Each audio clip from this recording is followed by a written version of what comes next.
Hi everyone, this is Sneha. Welcome back to the channel. Hope you all are doing good. तो बच्चा इस video के अंदर हम लोग करेंगे नेशनल इनकम के पूरे न्यूमेरिकल पोर्शन का one shot revision.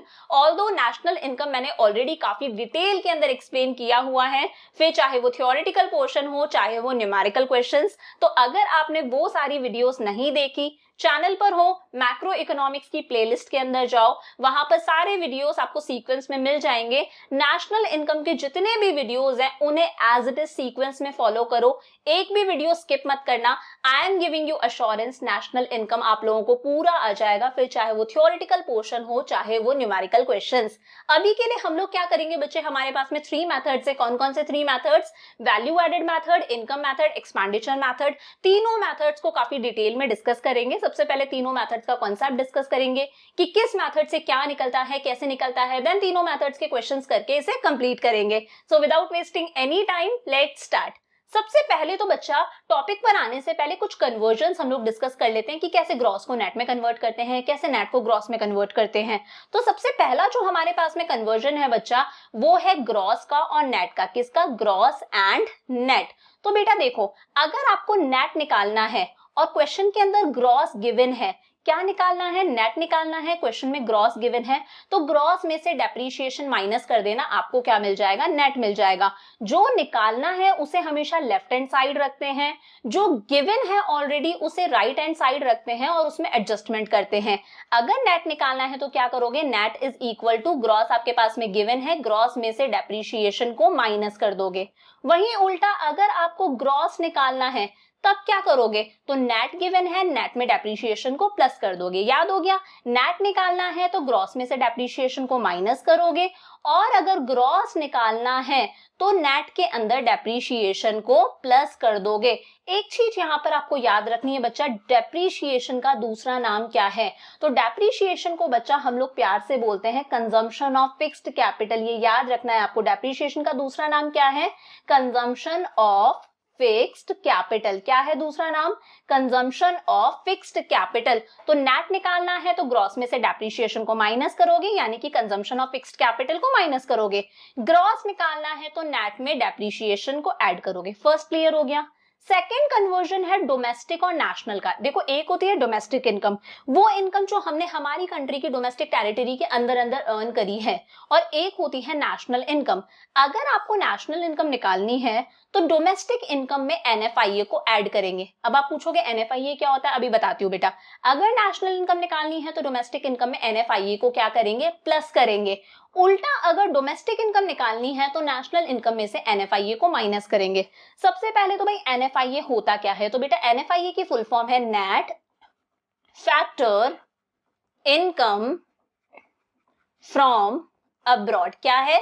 Net factor income from abroad. अब ये net factor income from abroad यानी कि एनएफआईए निकलता कैसे है? देखो, ये अगर क्वेश्चन में डायरेक्टली गिवन है तो बहुत अच्छी बात है। नेशनल निकालने के लिए डोमेस्टिक में NFIA as it is plus कर देना, डोमेस्टिक निकालने के लिए नेशनल में से NFIA as it is minus कर देना, अगर क्वेश्चन के अंदर एनएफआईए यानी कि net factor income from abroad as it is given है तो। बट अगर ये NFIA as it is given नहीं है तो कैसे निकालोगे? तो बेटा इसका फॉर्मूला है factor income from rest of the world. बेटा from rest of the world को बोल सकते हैं फैक्टर इनकम फ्रॉम अब्रॉड। क्या बोल सकते हैं? Factor income from abroad. उसमें से माइनस कर दो factor income to rest of the world. Rest of the world को क्या बोल सकते हैं हम? Factor income to abroad. याद रहेगा, net factor income from abroad कैसे निकलता है? फैक्टर इनकम फ्रॉम अब्रॉड में से माइनस कर दो factor income to abroad. Clear हो गया। थर्ड कन्वर्जन है बेटा हमारे पास में मार्केट प्राइस और फैक्टर कॉस्ट का। किसका? मार्केट प्राइस और फैक्टर कॉस्ट। तो देखो, अगर मार्केट प्राइस निकालनी है तो फैक्टर कॉस्ट में हम लोग नेट इनडायरेक्ट टैक्सेस को प्लस करेंगे। क्या समझे? अगर मार्केट प्राइस निकालनी है तो फैक्टर कॉस्ट के अंदर नेट इनडायरेक्ट टैक्सेस को प्लस करेंगे। अगर फैक्टर कॉस्ट निकालनी है तो मार्केट प्राइस में से नेट इनडायरेक्ट टैक्सेस को सब्ट्रैक्ट करेंगे। अब आप बोलोगे मैम नेट इनडायरेक्ट टैक्सेस कैसे निकलता है? तो देखो, अगर नेट इनडायरेक्ट टैक्सेस क्वेश्चन के अंदर एज इट इज गिवन है तो आपको कुछ करने की जरूरत ही नहीं है। मार्केट प्राइस निकालने के लिए फैक्टर कॉस्ट में नेट इनडायरेक्ट टैक्सेस को प्लस कर देना, फैक्टर कॉस्ट निकालने के लिए मार्केट प्राइस में नेट इनडायरेक्ट टैक्सेस को एज इट इज माइनस कर देना। बट अगर क्वेश्चन के अंदर नेट इनडायरेक्ट टैक्सेस गिवन नहीं है तो कैसे निकालोगे? Indirect taxes minus subsidy, question में इनडायरेक्ट टैक्सेस भी गिवन होंगे, सब्सिडी भी गिवन होंगे, दोनों को माइनस कर देना। अगर कोई चीज नहीं दे रखी तो उसे जीरो मान लेना। तो फटाफट से एक बार रिवाइज करते हैं। अगर नेट निकालना है तो ग्रॉस में से डेप्रिसिएशन को क्या करते हैं, सब्ट्रैक्ट। अगर ग्रॉस निकालना है तो नेट में क्या करते हैं, डेप्रिसिएशन को प्लस। डेप्रिसिएशन का दूसरा नाम है, इसे प्यार से बोलते हैं कंजम्पशन ऑफ फिक्स्ड कैपिटल, और ज्यादातर एग्जाम के अंदर यही नाम आता है, याद हो गया। सेकेंड है डोमेस्टिक और नेशनल का कॉन्सेप्ट। अगर नेशनल निकालनी है तो डोमेस्टिक इनकम में एनएफआईए प्लस करना। अगर एनएफआईए क्वेश्चन में एज इट इज गिवन है तो कोई दिक्कत नहीं है, बाकी कुछ अगर गिवन भी है तो उसे इग्नोर कर देना, as it is NFIA net factor income from abroad को प्लस करना। अगर डोमेस्टिक निकालना है तो नेशनल इनकम में से NFIA net factor income from abroad को माइनस कर देना। अगर क्वेश्चन में NFIA net factor income from abroad given नहीं है तो कैसे निकालोगे, factor income from rest of the world, यानी कि फैक्टर इनकम फ्रॉम अब्रॉड में से माइनस कर दो फैक्टर इनकम टू अब्रॉड। और इनमें से सपोज करो एक चीज दे रखी है, ये तो हमारे पास में 50 गिवन है फैक्टर इनकम टू अब्रॉड, और ये गिवन नहीं है तो इसे जीरो मान लेना। 0 माइनस 50 कितना आ जाएगा हमारे पास में, एनएफआईए माइनस का 50। तो अगर कोई चीज गिवन नहीं है तो कुछ नहीं है, टेंशन लेने की जरूरत नहीं है, उसे जीरो मान लो। थर्ड कन्वर्जन है मार्केट प्राइस और फैक्टर कॉस्ट। अगर आपको मार्केट प्राइस निकालनी है तो फैक्टर कॉस्ट में नेट इनडायरेक्ट टैक्सेस को क्या करोगे, प्लस करोगे। अगर आपको फैक्टर कॉस्ट निकालनी है तो मार्केट प्राइस में नेट इनडायरेक्ट टैक्सेस को माइनस करोगे। नेट इनडायरेक्ट टैक्सेस क्वेश्चन में एज इट इज गिवन है तो बहुत अच्छी बात है, नहीं है गिवन कैसे निकालोगे, इनडायरेक्ट टैक्सेस माइनस सब्सिडी। मैं कहती हूँ इनडायरेक्ट टैक्सेस 100 गिवन है बट सब्सिडी गिवन नहीं है तो कोई ना, सब्सिडी को जीरो ले लेना। नेट इनडायरेक्ट टैक्सेस आपका कितना आ जाएगा, 100। आती है बातें समझ में, ये हो गए हमारे तीनों कन्वर्जन्स। अब आ जाओ बच्चा हमारे तीनों मेथड्स पे। हमारे को पता है नेशनल इनकम को निकालने के लिए हमारे पास में कितने मेथड्स हैं, 3 मेथड्स हैं। फर्स्ट मेथड का नाम है वैल्यू एडेड मेथड, जिसे हम लोग प्यार से प्रोडक्ट मेथड भी बोलते हैं। सेकंड मेथड का नाम है income method, and third method का नाम है expenditure method. One by one discuss करते हैं। सबसे पहले कौन सा मेथड है हमारे पास में, वैल्यू एडेड मेथड, जिसे हम लोग क्या कहते हैं, प्रोडक्ट मेथड। देखो वैल्यू एडेड मेथड से हमारे पास में क्या निकल कर आती है, वैल्यू एडेड, जिसे हम लोग बोलते हैं जीडीपी एट एमपी। क्या कहते हैं, जीडीपी एट एमपी। अब इसे पढ़ते कैसे हैं, देखो ये जो फर्स्ट वाला लेटर है वो या तो आपका ग्रॉस होगा या फिर आपका नेट होगा, या तो ग्रॉस होगा या फिर नेट होगा। यहां पर जी है तो ये क्या हो गया, ग्रॉस। सेकंड वर्ड या तो आपका डोमेस्टिक होगा या फिर आपका नेशनल होगा, या तो डोमेस्टिक या नेशनल। यहां पर डी है तो ये क्या हो गया, डोमेस्टिक। थर्ड वर्ड क्या है बेटा हमारे पास में, प्रोडक्ट। ये हमेशा प्रोडक्ट रहेगा। और नीचे ये जो लिखा है एट, ये क्या है, या तो मार्केट प्राइस होगा या फिर होगा फैक्टर कॉस्ट। तो क्या समझे, फर्स्ट वर्ड या तो होगा ग्रॉस या फिर होगा हमारे पास में नेट।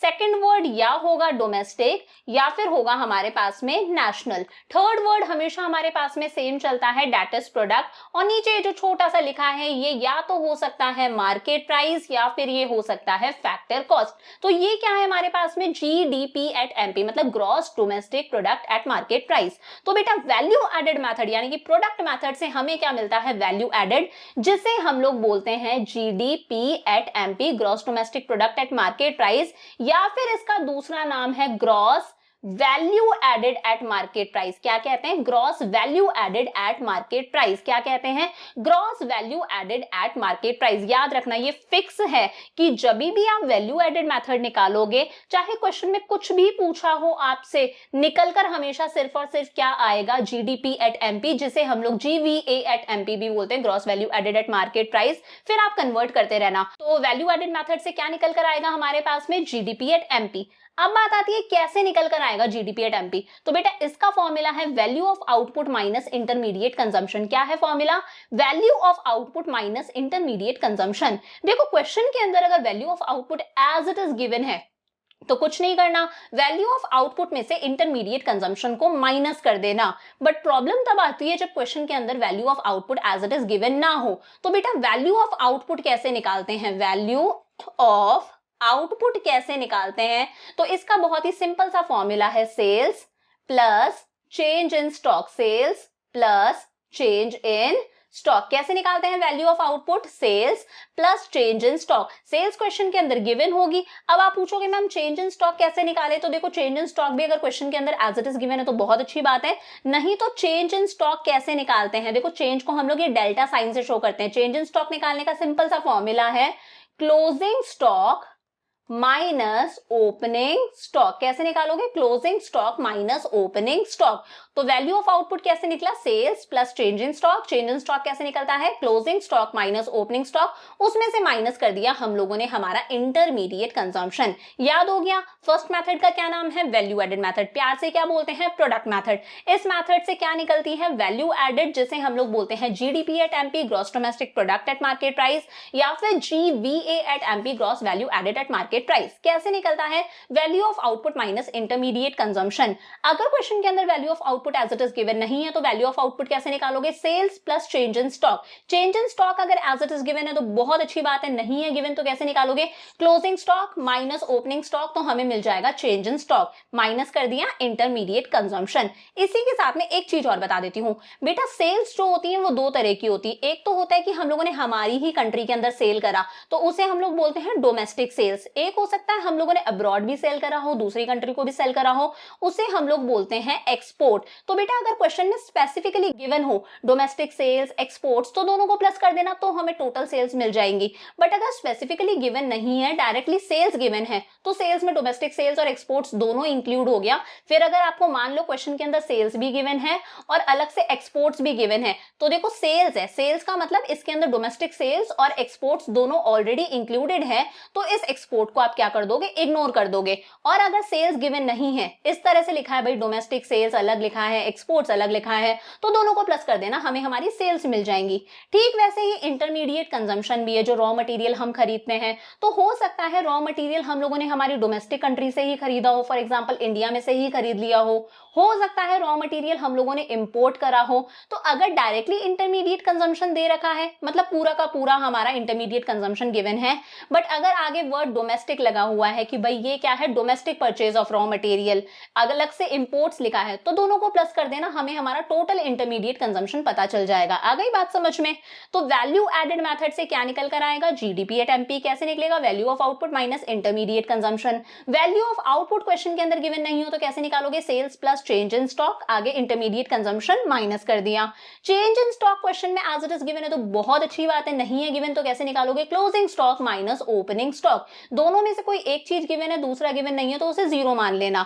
सेल्स की बात करते हैं, अगर total sales as it is दे रखी है तो चाहे एक्सपोर्ट दे रखा हो, डोमेस्टिक सेल्स दे रखा हो, इग्नोर कर देना।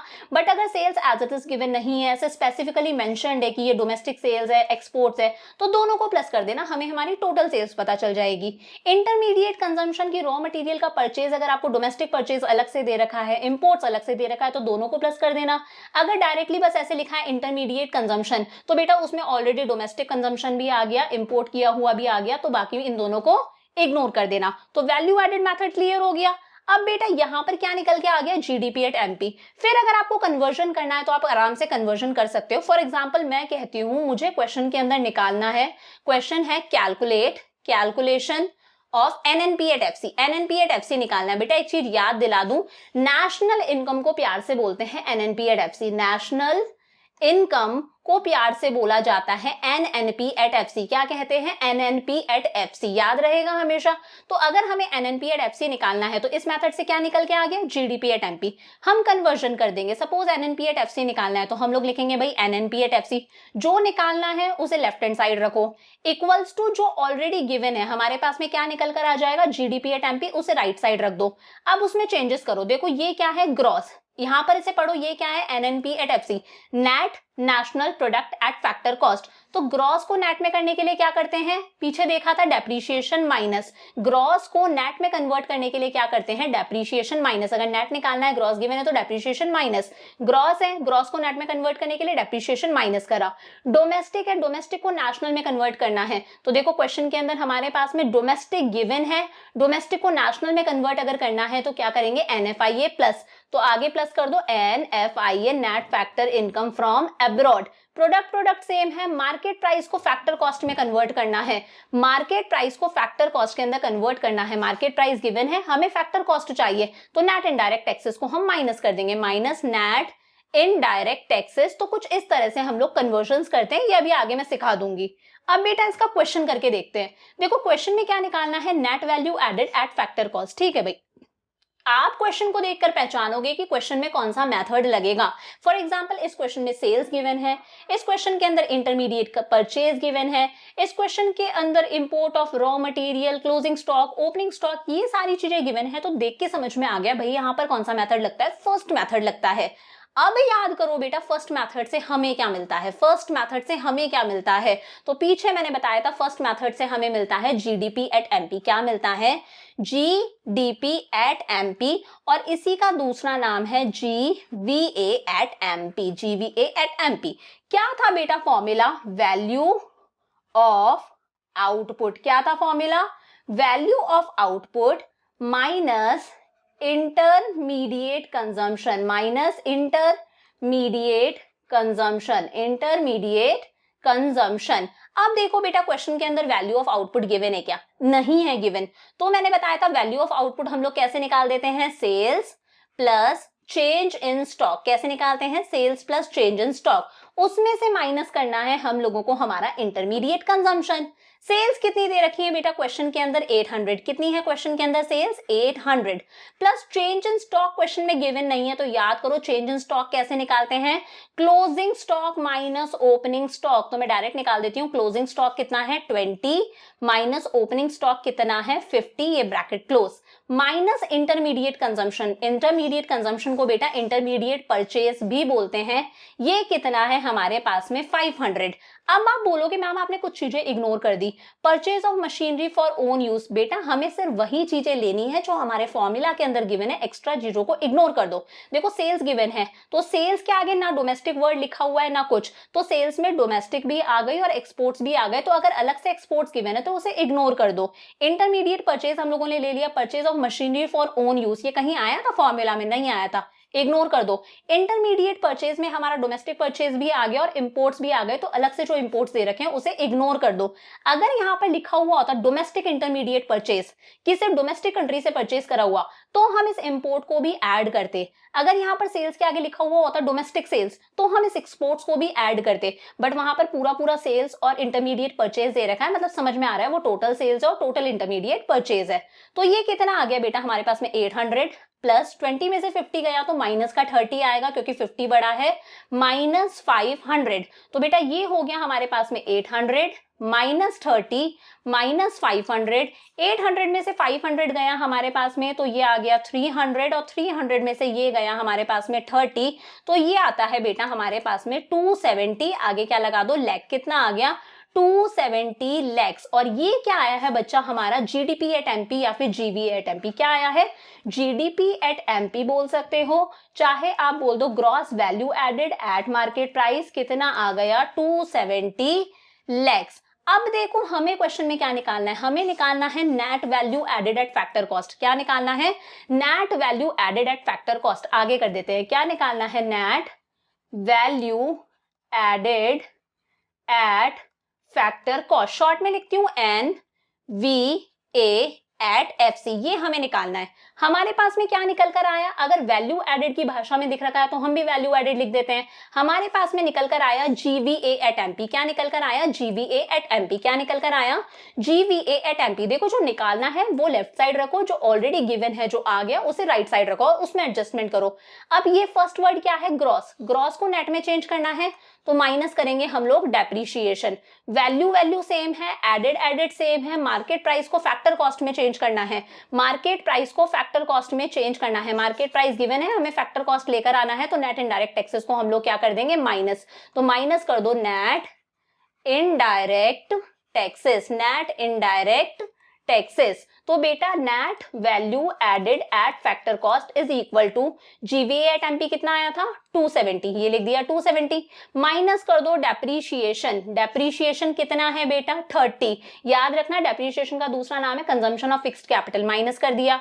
नेट इनडायरेक्ट टैक्सेस देखो क्वेश्चन में गिवन है क्या, नेट इनडायरेक्ट टैक्सेस। याद करो बेटा एक तो कि नेट इनडायरेक्ट टैक्सेस कैसे निकलता है, देखो मैंने बताया था नेट इनडायरेक्ट टैक्सेस कैसे निकलता है, इनडायरेक्ट टैक्स माइनस सब्सिडी। कैसे निकलता है, इनडायरेक्ट टैक्स माइनस सब्सिडी, तो क्वेश्चन के अंदर इनडायरेक्ट टैक्स गिवन नहीं है तो इनडायरेक्ट टैक्स को 0 रख लो, माइनस सब्सिडी गिवन है क्वेश्चन के अंदर, सब्सिडी कितना है 40, तो ये हो गया नेट इनडायरेक्ट टैक्सेस हमारे पास में 0 माइनस 40, तो नेट इनडायरेक्ट टैक्सेस आ गया माइनस का 40, कितना आया नेट इनडायरेक्ट टैक्सेस माइनस का 40, तो नेट इनडायरेक्ट टैक्सेस आ गया हमारे पास में माइनस का 40, तो 270 minus 30 minus minus plus plus का 40, तो ये हो गया 270 माइनस प्लस माइनस प्लस का 10, तो 270 और 10 आ गया हमारे पास में 280, यूनिट क्या है लैक्स, 280 लैक्स, ये 280 लैक्स क्या आ गया हमारा net value added at factor cost जो क्वेश्चन के अंदर गिवन था। तो आई होप ये क्वेश्चन आपको अच्छे से क्लियर है, फर्स्ट मेथड एकदम अच्छे से समझ में आ गया।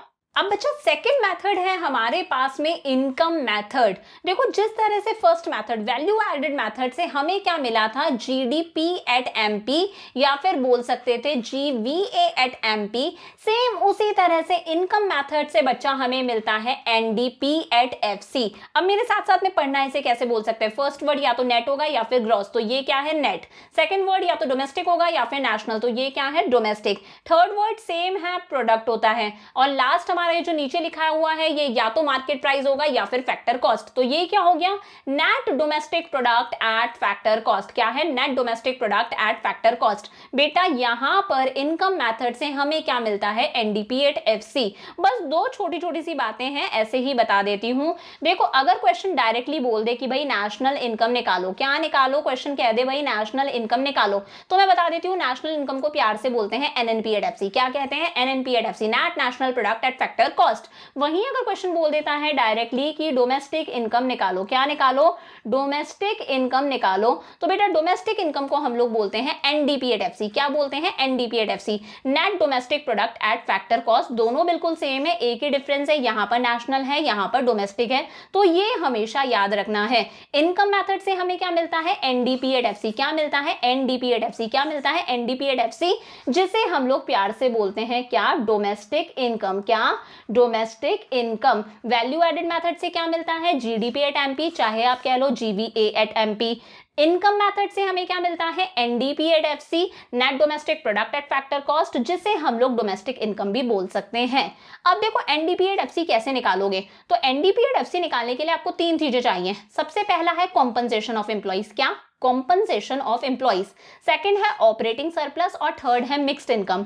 देखो कॉम्पनसेशन ऑफ एम्प्लॉइज क्वेश्चन के अंदर एज इट इज गिवन है, ऑपरेटिंग सरप्लस भी एज इट इज गिवन है और मिक्स्ड इनकम भी एज इट इज गिवन है, तीनों चीजें गिवन है। मैंने कहा भाई कॉम्पनसेशन ऑफ एम्प्लॉइज है 500, ये है 300, ये है 200, तीनों को प्लस कर दिया 1000, क्या आ जाएगा NDP at FC. Compensation of employees, operating surplus और mixed income as it is given है, तो कुछ नहीं करना, तीनों को प्लस कर देना, आपको क्या मिल जाएगा आपका एनडीपी एट एफसी। बट अगर ये चीजें डायरेक्टली गिवन नहीं है तो कैसे निकालोगे, तो देखो अगर compensation of employees as it is given नहीं है तो चार चीजों को प्लस कर देना, कॉम्पनसेशन ऑफ एम्प्लॉइज निकल जाएगा। कौन कौन सी चार चीजें, वेजेस एंड सैलरीज, पहला क्या है wages and salaries, wages and salaries.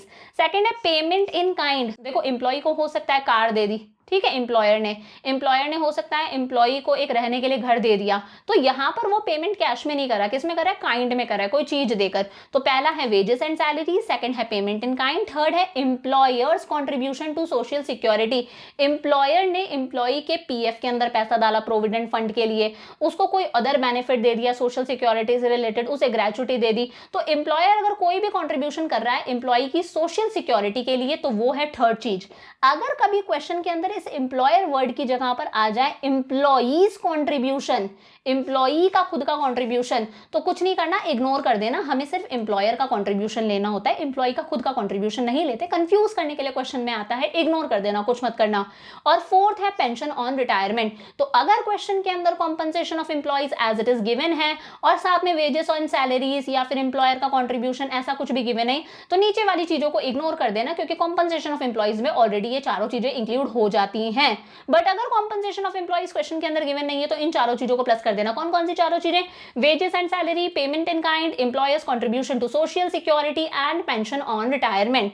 Suppose wages and salary दे रखा है 800, पेमेंट इन काइंड दे रखा है हमें 200, एम्प्लॉयर का कंट्रीब्यूशन नहीं दे रखा, पेंशन दे रखी है 300, तो बेटा जो नहीं दे रखा होता उसे जीरो मान लिया करो। कितना हो गया 800, 200, 0 और 300, ये आ गया हमारे पास में 1300। ये 1300 क्या हो जाएगा हमारे पास में, हमारा हमारा कॉम्पनसेशन ऑफ एम्प्लॉइज। तो directly compensation of employees given है, तो इन चीजों में से अगर कुछ आ जाता है इन चारों में से तो उसे इग्नोर कर देना। अगर कॉम्पनसेशन ऑफ एम्प्लॉइज गिवन नहीं है तो इन चीजों को प्लस कर देना, अगर कुछ नहीं दे रखा तो उसे जीरो मान लेना। सेकंड है ऑपरेटिंग सरप्लस। अगर क्वेश्चन में operating surplus as it is given है तो बहुत अच्छी बात है, डायरेक्टली ऐड कर देना। बट अगर क्वेश्चन में operating surplus as it is given नहीं है तो कैसे निकालोगे? चार चीजों को प्लस करके। एक है रेंट, दूसरा है प्रॉफिट, तीसरा है इंटरेस्ट और फोर्थ है प्रॉफिट। कौन कौन सी चार चीजें? Rent, royalty, interest, profit. Rent, royalty, interest, profit. Rent का नाम एज इट इज आ जाएगा, रॉयल्टी एज इट इज आ जाएगा, इंटरेस्ट एज इट इज आ जाएगा, प्रॉफिट भी गिवन है तो बहुत अच्छी बात है, प्रॉफिट भी गिवन है तो बहुत अच्छी बात है। बट अगर प्रॉफिट गिवन नहीं है तो प्रॉफिट निकाला जा सकता है बेटा तीन चीजों को प्लस करके। कैसे? प्रॉफिट तीन चीजों को प्लस करके निकाला जा सकता है। कंपनी अपने प्रॉफिट में से सबसे पहले सरकार को टैक्स देती है जिसे बोला जाता है कॉरपोरेशन टैक्स। क्या कहते हैं? Corporation tax. क्या कहते हैं? Corporation tax. दूसरा क्या करती है कंपनी? अपने पैसे से अपने शेयर होल्डर्स को डिविडेंड दे देती है तो उसे बोलते हैं डिविडेंड। और फिर जो कंपनी के पास में प्रॉफिट बच जाता है उसे कंपनी अपने पास ही रख लेती है, किसी को डिस्ट्रीब्यूट नहीं करती। इसे बोला जाता है अनडिस्ट्रीब्यूटेड प्रॉफिट्स। क्या कहते हैं? Undistributed profits. और इसका दूसरा नाम भी है, इसे बोला जाता है रिटेन्ड अर्निंग्स। क्या कहते हैं? Retained earnings. अब ध्यान से समझना, अगर क्वेश्चन में operating surplus as it is given है तो रेंट, रॉयल्टी, इंटरेस्ट, प्रॉफिट या फिर प्रॉफिट के अंदर की तीनों चीजों को इग्नोर मार देना, सब कुछ इग्नोर मार देना। बट अगर ऑपरेटिंग सरप्लस गिवन नहीं है तो इन चारों चीजों को प्लस करना। किस किस को? रेंट, रॉयल्टी, इंटरेस्ट और प्रॉफिट। अब देखो, अगर क्वेश्चन के अंदर प्रॉफिट डायरेक्टली गिवन है, प्रॉफिट डायरेक्टली गिवन है तो प्रॉफिट में ये तीन चीजें ऑलरेडी आ गई, कॉर्पोरेशन टैक्स, डिविडेंड और अनडिस्ट्रीब्यूटेड प्रॉफिट, जिसे हम हमारी रिटेन्ड अर्निंग्स बोलते हैं। ये तीनों चीजें ऑलरेडी आ गई। तो प्रॉफिट दे रखा है और मान लो डिविडेंड भी दे रखा है तो डिविडेंड को इग्नोर मार देना। बट अगर प्रॉफिट गिवन नहीं है, अगर प्रॉफिट गिवन नहीं है तो प्रॉफिट इन तीनों चीजों को प्लस करके निकाला जा सकता है। पहली चीज कॉर्पोरेशन टैक्स, दूसरा dividend and third is retained earning, जिसे हम अनडिस्ट्रीब्यूटेड प्रॉफिट भी बोलते हैं। अगर कुछ गिवन नहीं है तो उसे जीरो मान लेना। रिपीट करती हूं, ऑपरेटिंग सरप्लस डायरेक्टली गिवन है तो इनमें से कुछ भी आ जाए इग्नोर कर देना। ऑपरेटिंग सरप्लस गिवन नहीं हो तो रेंट, रॉयल्टी, इंटरेस्ट और प्रॉफिट चारों चीजों को प्लस करना। अगर प्रॉफिट गिवन है तो प्रॉफिट के अंदर की अगर तीनों चीजें गिवन हो तो उनमें से सब चीजों को इग्नोर मार देना। बट अगर प्रॉफिट गिवन नहीं है तो इनमें से जो जो चीजें आ जाए उन्हें प्लस कर देना। उन्हें प्लस कर दोगे तो आपको प्रॉफिट मिल जाएगा। थर्ड है mixed income. Mixed income directly question के अंदर लिखा हुआ होगा, इसका कोई पार्ट नहीं है, इसे एज इट इज ऐड कर देना। अगर मिक्स्ड इनकम डायरेक्टली गिवन नहीं है तो इसे जीरो मान लेना। तो इस मेथड से हमें क्या मिलता है? एनडीपीएट-एफसी, जिसे हम प्यार से बोलते हैं डोमेस्टिक इनकम।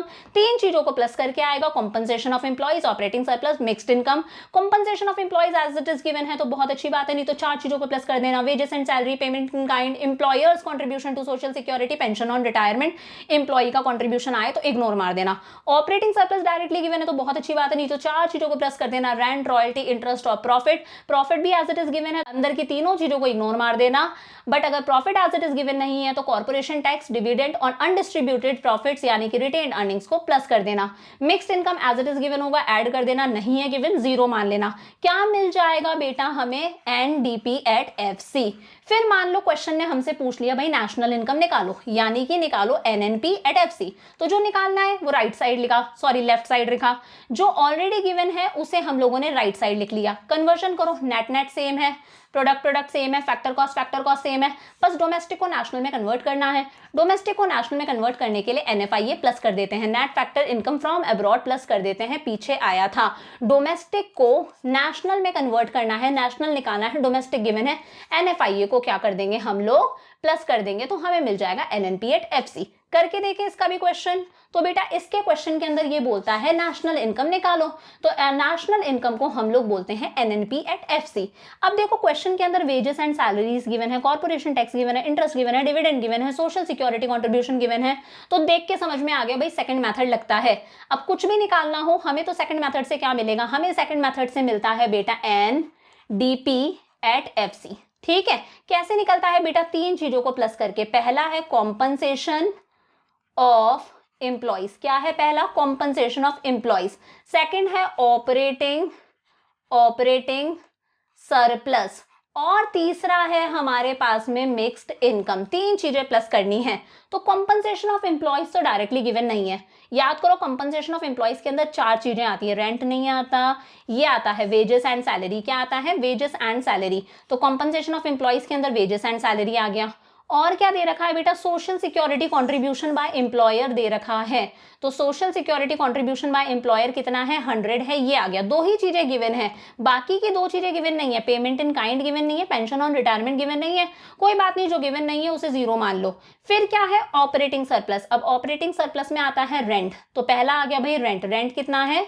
200। सेकेंड आता है रॉयल्टी, तो रॉयल्टी गिवन नहीं है। थर्ड आता है इंटरेस्ट। इंटरेस्ट गिवन है, कितना है? 150। और फोर्थ आता है प्रॉफिट। प्रॉफिट कहीं गिवन है क्या? प्रॉफिट गिवन नहीं है। तो मैंने बताया था अगर आपके पास में प्रॉफिट गिवन नहीं है तो तीन चीजों को प्लस कर दो, प्रॉफिट निकल जाएगा। कौन कौन सी तीन चीजें?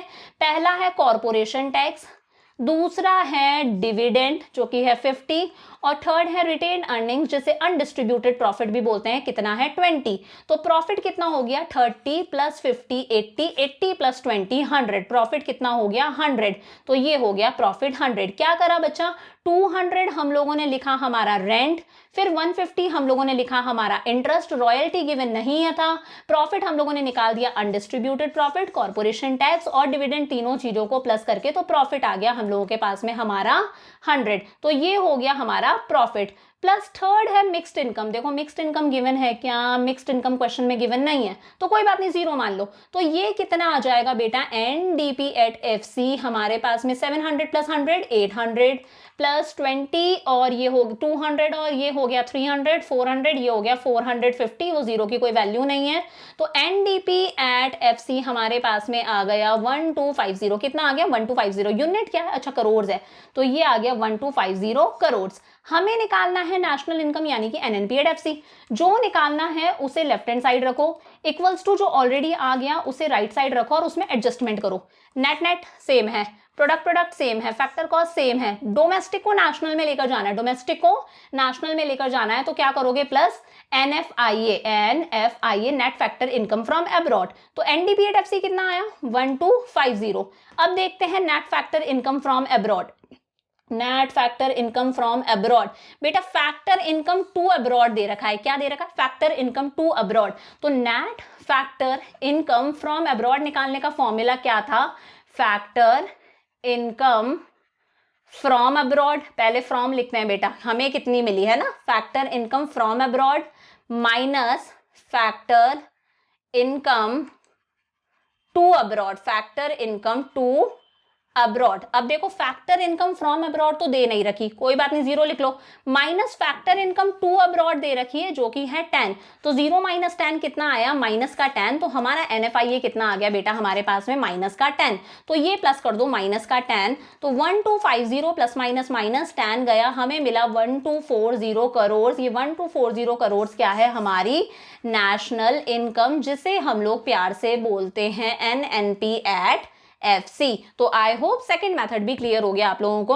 अब बेटा जी आ गए हम लोग हमारे लास्ट मेथड पर। देखो याद करो अभी फटाफट से, value added method first method से हमें क्या मिला था? जीडीपी एट एमपी, जिसे हम लोगों ने दोबारा क्या बोला था? GVA at MP. Second method से हम लोगों के पास में क्या निकल कर आया था? NDP at FC.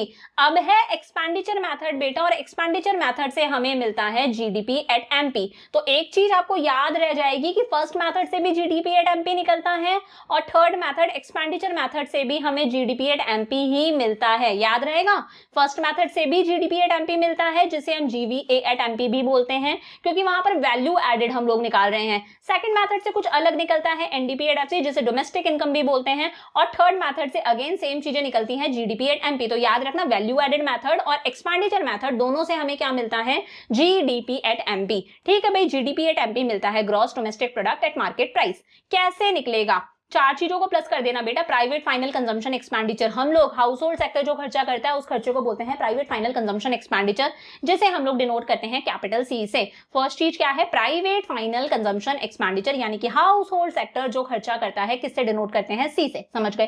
सेकंड है government final consumption expenditure, government जो खर्चा करती है, स्कूल्स, कॉलेजेस, डैम्स कंस्ट्रक्ट करवाती है, रोड्स कंस्ट्रक्ट करवाती है, डिफेंस पे खर्चा करती है, कंट्री के अंदर लॉ एंड ऑर्डर मेंटेन करके रखती है, तो गवर्नमेंट जो खर्चा करती है उसे बोलते हैं गवर्नमेंट फाइनल कंजम्पशन एक्सपेंडिचर, जी से डिनोट करते हैं। कोई डिफरेंस नहीं है, दोनों में आगे क्या लिखा हुआ है, final consumption expenditure, final consumption expenditure, इसमें आगे प्राइवेट लिखा है, इसमें आगे गवर्नमेंट लिखा है, हो गया याद। और इसमें कुछ दिमाग लगाने की जरूरत नहीं है, क्वेश्चन में एज इट इज गिवन होगा private final consumption expenditure, government final consumption expenditure, अगर कोई चीज गिवन ना हो तो जीरो मान लेना। फोर्थ पहले बता देती हूँ, थर्ड थोड़ा सा डिफरेंट है, उस पर लास्ट में आऊंगी। फोर्थ है बेटा नेट एक्सपोर्ट्स, नेट एक्सपोर्ट्स, बेटा नेट एक्सपोर्ट्स क्वेश्चन के अंदर अगर एज इट इज गिवन है तो बहुत अच्छी बात है, बट अगर नेट एक्सपोर्ट्स क्वेश्चन के अंदर गिवन नहीं है तो नेट एक्सपोर्ट्स कैसे निकालते हैं, exports minus imports, exports minus imports. तो देखो एक्सपोर्ट्स को डिनोट करते हैं हम लोग एक्स से और इंपोर्ट्स को डिनोट करते हैं हम लोग एम से, तो एक्सपोर्ट्स माइनस इंपोर्ट्स, ये क्या मिल गया हमें, नेट एक्सपोर्ट्स, हो गया याद। फर्स्ट है प्राइवेट फाइनल कंजम्पशन एक्सपेंडिचर, किससे डिनोट करा, सी से। Second government final consumption expenditure, किससे डिनोट करा, जी से। फोर्थ है नेट एक्सपोर्ट्स, कैसे निकालते हैं, एक्सपोर्ट्स माइनस इंपोर्ट्स, एक्सपोर्ट को बोलते हैं एक्स, इंपोर्ट को बोलते हैं एम, तो ये हो गया एक्स माइनस एम। अब देखो बेटा थर्ड, क्योंकि जितना भी आपको मेहनत करनी है वो थर्ड वाले में करनी है, क्वेश्चन की जो ट्रिकीनेस बनती है वो थर्ड वाले पॉइंट से बनती है। थर्ड है इन्वेस्टमेंट एक्सपेंडिचर, क्या है, इन्वेस्टमेंट एक्सपेंडिचर, डिनोट करते हैं आई से, बट बहुत कम एग्जाम में इसका नाम आता है इन्वेस्टमेंट एक्सपेंडिचर, इसका नाम होता है ग्रॉस कैपिटल फॉर्मेशन। क्या होता है, ग्रॉस कैपिटल फॉर्मेशन, क्या होता है, याद कर लो, ग्रॉस कैपिटल फॉर्मेशन। देखो कई बार तो बच्चे क्या करते हैं, डेप्रीशिएशन का क्या नाम था, डेप्रीशिएशन का नाम था कंजम्पशन ऑफ फिक्स्ड कैपिटल, इसमें क्या लिखा है, gross domestic capital formation, sorry gross capital formation. बच्चे बहुत बार कंजम्पशन ऑफ फिक्स्ड कैपिटल और ग्रॉस कैपिटल फॉर्मेशन में ही डिफरेंस भूल जाते हैं। डेप्रीशिएशन का नाम था कंजम्पशन ऑफ फिक्स्ड कैपिटल, इसका नाम है ग्रॉस डोमेस्टिक कैपिटल फॉर्मेशन, में डोमेस्टिक लगाना भूल गई, ये है ग्रॉस डोमेस्टिक कैपिटल फॉर्मेशन। तो इन्वेस्टमेंट का दूसरा नाम है gross domestic capital formation, denote करते हैं आई से। अब इसमें जो चीजें हैं वो ध्यान से समझना, क्या है थर्ड पॉइंट, एक बार मैं लिख देती हूं, ग्रॉस डोमेस्टिक कैपिटल फॉर्मेशन, ठीक है, ग्रॉस डोमेस्टिक कैपिटल फॉर्मेशन। देखो अब ये जो कैपिटल फॉर्मेशन है यानी कि जो इन्वेस्टमेंट है ये दो तरह की होती है। अगर फिक्स्ड एसेट्स के अंदर इन्वेस्टमेंट करी गई है, फिक्स्ड असेट्स के अंदर अगर इन्वेस्टमेंट करी गई है, फिक्स्ड असेट्स क्या होते हैं, फॉर एग्जांपल लैंड खरीद लिया, मशीनरी खरीद ली, बड़े बड़े असेट्स खरीदे हैं, तो उसे बोलते हैं हम लोग ग्रॉस डोमेस्टिक, क्या कहते हैं, ग्रॉस डोमेस्टिक, कैपिटल फॉर्मेशन से पहले एक वर्ड लग जाएगा बस, gross domestic fixed capital formation, क्या कहते हैं, फिक्स्ड कैपिटल फॉर्मेशन। ये जो ग्रॉस डोमेस्टिक कैपिटल फॉर्मेशन है इन्वेस्टमेंट, ये दो तरह की होती है। एक होती है फिक्स्ड असेट्स के अंदर, जिसे हम लोग बोलते हैं gross domestic fixed capital formation. Gross domestic capital formation में एक वर्ड ऐड हो गया, gross domestic fixed capital formation. और एक होती है बेटा स्टॉक के अंदर, जिसे हम लोग बोलते हैं चेंज इन स्टॉक, क्या कहते हैं, change in stock, change in stock. Stock का दूसरा नाम होता है इन्वेंट्री, क्या होता है, इन्वेंट्री। अगर चेंज इन स्टॉक क्वेश्चन में गिवन है तो एज इट इज लिख दो, बाकी मैंने बता रखा है अगर चेंज इन स्टॉक क्वेश्चन के अंदर गिवन नहीं है तो चेंज इन स्टॉक कैसे निकालते हैं, closing stock minus opening stock, कैसे निकालते हैं, closing stock minus opening stock. ध्यान से समझना, थर्ड पॉइंट है इन्वेस्टमेंट एक्सपेंडिचर, क्या कहते हैं इसे, ग्रॉस डोमेस्टिक कैपिटल फॉर्मेशन। तो कैपिटल फॉर्मेशन दो तरह का होता है, फिक्स्ड असेट्स में और स्टॉक के अंदर। फिक्स्ड असेट्स में जो इन्वेस्टमेंट है उसे बोलते हैं gross domestic fixed capital formation, और स्टॉक के अंदर जो इन्वेस्टमेंट है उसे बोलते हैं चेंज इन स्टॉक या फिर इन्वेंट्री इन्वेस्टमेंट, क्या कहते हैं, इन्वेंट्री इन्वेस्टमेंट। गिवन है तो बहुत अच्छी बात है, नहीं तो कैसे निकालोगे, closing stock minus opening stock. तो बेटा अगर क्वेश्चन के अंदर directly gross domestic capital formation दे रखा है, मतलब पूरी की पूरी ही इन्वेस्टमेंट दे रखी है, इसमें फिक्स्ड और चेंज इन स्टॉक इन्वेंट्री वाला दोनों इंक्लूड हो गए, तो बेटा अगर ये आ भी जाए तो इन्हें क्या कर दोगे, इग्नोर कर दोगे। बट अगर क्वेश्चन के अंदर ये गिवन नहीं है, इसकी वजह सपोज क्वेश्चन में ये गिवन है gross domestic fixed capital formation, fixed word लगा हुआ है, ये दे रखा है आपको 800, इसका मतलब ये सिर्फ फिक्स्ड इन्वेस्टमेंट दे रखी है, तो बेटा आप इसमें चेंज इन स्टॉक भी प्लस करोगे, गिवन है तो बहुत अच्छी बात है, नहीं तो निकाल दोगे closing stock minus opening stock. Suppose ये आ गया 200 का, इसे भी प्लस करोगे तब जाके मिलके दोनों कितने हुए 800 और 200,000, तब जाके आपको पता चलेगी टोटल इन्वेस्टमेंट, जिसे बोलते हैं ग्रॉस डोमेस्टिक कैपिटल फॉर्मेशन। समझ गए? अगर क्वेश्चन के अंदर directly gross domestic capital formation given है तो इन दोनों में से अगर कुछ भी आ जाए, gross domestic fixed capital formation या फिर closing stock, opening stock, change in stock, सब कुछ इग्नोर मार देना। ये अगर क्वेश्चन के अंदर गिवन नहीं है, gross domestic fixed capital formation दे रखा है, मतलब सिर्फ फिक्स्ड इन्वेस्टमेंट दे रखी है, तो आपको इन्वेंट्री इन्वेस्टमेंट निकालनी पड़ेगी। या तो इन्वेंट्री इन्वेस्टमेंट गिवन होगी, नहीं है गिवन तो कैसे निकालोगे? Closing stock minus opening stock, दोनों को प्लस करना तब ये मिलेगा। आ गई बात समझ में? इसी में एक छोटा सा पॉइंट और बता देती हूँ, इस पॉइंट को ध्यान से समझना क्योंकि एग्जाम में घूमते हैं बच्चे इस पॉइंट से। बेटा सपोज यहां पर देखो हमारे पास में क्या निकल रहा है, जीडीपी एट एमपी। इस जी का मतलब है ग्रॉस, मतलब चीजें किसमें निकलेंगी? ग्रॉस में।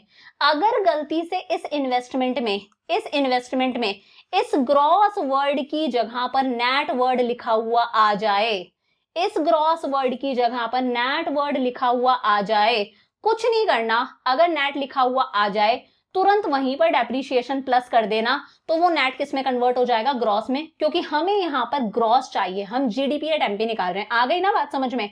अगर नेट लिखा हुआ गलती से भी दिख जाए, नेट डोमेस्टिक कैपिटल फॉर्मेशन या फिर net domestic fixed capital formation, तुरंत डेप्रिसिएशन ऐड करना, वहीं पर आपका जो नेट है वो ग्रॉस में कन्वर्ट हो जाएगा और हमें हमारा आंसर सही मिलेगा ग्रॉस के अंदर ही। तो जीडीपी एट एमपी निकल कर आता है एक्सपेंडिचर मेथड से। कैसे निकलता है? 4 चीजों को प्लस करके।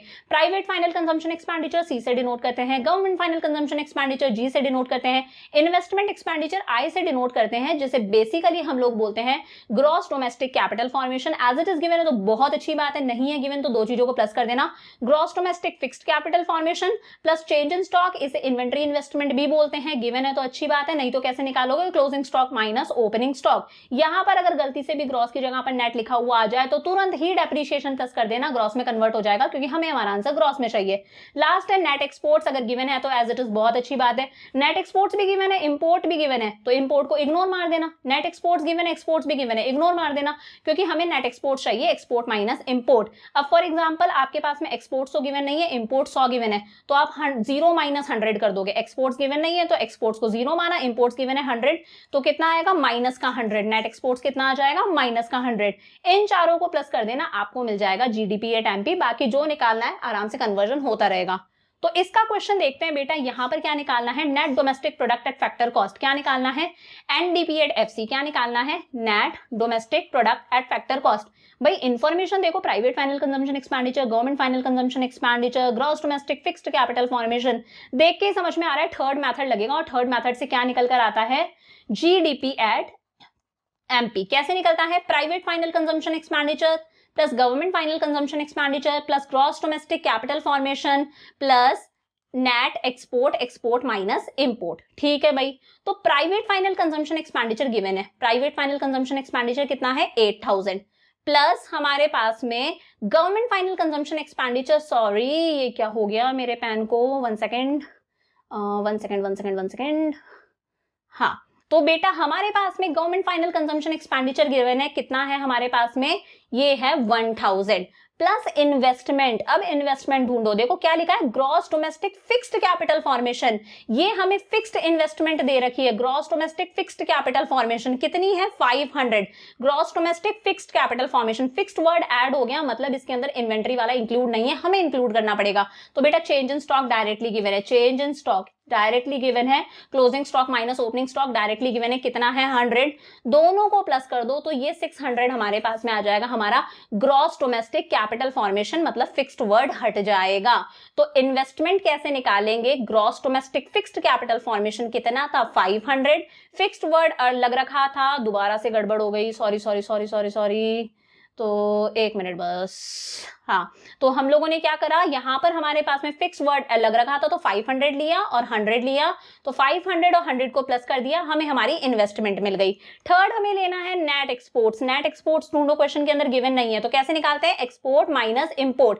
एक्सपोर्ट कितना है? 70, इंपोर्ट कितना है? 120, तो एक्सपोर्ट माइनस इंपोर्ट। आगे करते हैं बेटा, 8000 प्लस 1000 प्लस 500 और 100 हो गया 600 प्लस 70 माइनस 120, 120 बड़ा है, ये आ गया माइनस का 50, तो 8000, ये हो गया 9000, 9600, कितना हो गया 9600, माइनस कर दिया 50, तो ये आ गया 9550। ये आ गया बेटा हमारे पास में हमारा जीडीपी एट एमपी। एक चीज और बता दूं, यहाँ पर देखो ग्रॉस ही था, अगर नेट होता तो तुरंत डेप्रिसिएशन प्लस कर देते, यानी कि consumption of fix capital plus कर देते। हमें क्या निकालना है बेटा, एनडीपी एट एफसी। क्या निकालना है, एनडीपी एट एफसी, लिखो एनडीपी एट एफसी निकालना है। गिवन क्या है, जीडीपी एट एमपी। हमेशा जो निकालना है उसे लेफ्ट हैंड साइड रखो, जो गिवन है उसे राइट साइड लिखो। अब एडजस्टमेंट करो, ये ग्रॉस है, ग्रॉस को नेट में कन्वर्ट करने के लिए हम लोग क्या करते हैं, माइनस डेप्रीशिएशन। डोमेस्टिक सेम है, प्रोडक्ट सेम है, मार्केट प्राइस को फैक्टर कॉस्ट में कन्वर्ट करने के लिए क्या करते हैं, minus net indirect taxes, minus net indirect taxes. तो जीडीपी एट एमपी कितना है बेटा हमारे पास में 9550, माइनस करना है depreciation, consumption of fixed capital, depreciation मैंने बताया था इसे क्या बोलते हैं, कंजम्पशन ऑफ फिक्स्ड कैपिटल कितना है 60, माइनस कर दिया 60, माइनस नेट इनडायरेक्ट टैक्सेस ढूंढो, तो नेट इनडायरेक्ट टैक्सेस गिवन नहीं है, मैंने सिखा रखा है नेट इनडायरेक्ट टैक्सेस कैसे निकालते हैं, इनडायरेक्ट टैक्सेस माइनस सब्सिडी। तो इनडायरेक्ट टैक्सेस क्वेश्चन के अंदर गिवन है 700, माइनस कर दिया सब्सिडी, सब्सिडी है 50, तो नेट इनडायरेक्ट टैक्सेस आ गया 650। ये सारे वर्किंग नोट्स आपको दिखाने हैं जो मैं यहाँ पर साइड में कर रही हूँ। तो बेटा ये आ गया 650, तो 9550 माइनस माइनस प्लस 650 और 60 हो गया हमारे पास में 710। तो बेटा 0 से 0 गया 0, 5 में से 1 गया 4, और ये आ गया 8, ये आ गया 8। किस में निकालना था बेटा, हमें करोड़ में निकालना था, तो ये आ गया 8840 करोड़। ये आ गया हमारे पास में एनडीपी एट एफसी कितना, 8840 करोड़। एनडीपी एट एफसी कितना आ गया, 8840 करोड़। तो ये हो गए हमारे तीनों मेथड्स। तो बेटा अगर ये समझ में आ गया तो बहुत अच्छी बात है, रिवीजन के पॉइंट ऑफ व्यू से था। अदरवाइज मैक्रो की प्लेलिस्ट के अंदर जाओ, वहां पर सारे वीडियोस आपको सीक्वेंस में मिलेंगे, उन्हें सीक्वेंस में फॉलो कर लो, एक भी वीडियो स्किप मत करना, पूरा समझ में आ जाएगा, थ्योरी सारे न्यूमेरिकल, और एक बार इससे अच्छे से कर लेना, प्लस वीडियोस को थोड़ा सा अपने दोस्तों के साथ में शेयर करो। So see you in the next video, bye for now.